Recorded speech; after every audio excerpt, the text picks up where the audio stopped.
everyone, and welcome to episode 3 of the Python tutorial series.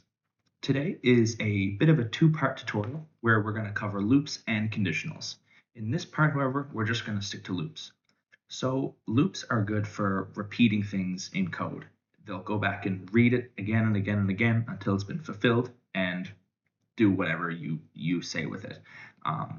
Loops and conditionals are the building blocks to making your code look efficient and nice and clean, and that's what we're looking for.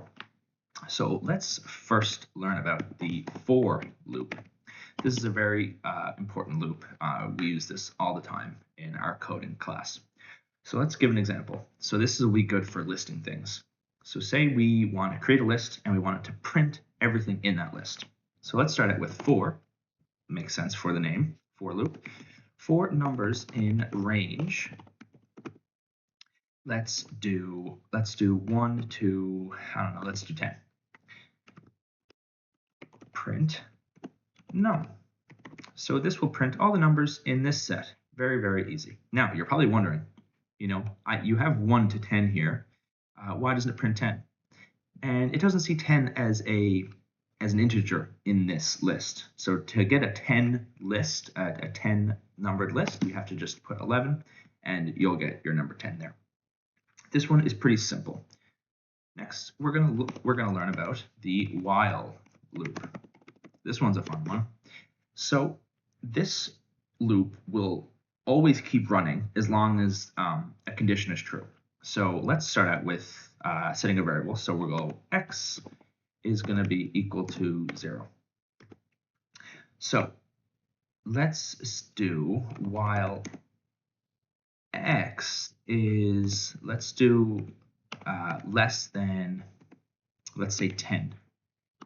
We want it to print x, and we'll make it add a number until it is still less than 10. So we'll go x plus equals 1.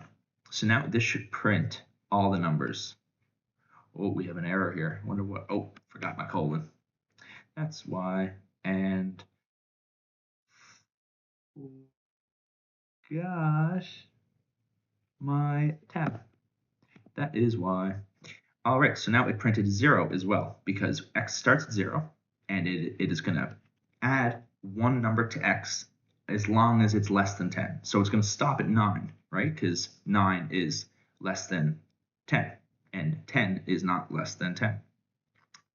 Okay, so we can do this all the way up to any number. We can go all the way up to 100 if we want to, right? So this is a very good repeating loop that'll repeat as long as the condition is true. But just be careful though, because if your condition ever becomes false, your loop will run forever and it won't be good. So that is everything for part 1 of the loops and conditionals tutorial. I'll see you in part 4 for conditionals. Thank you for watching.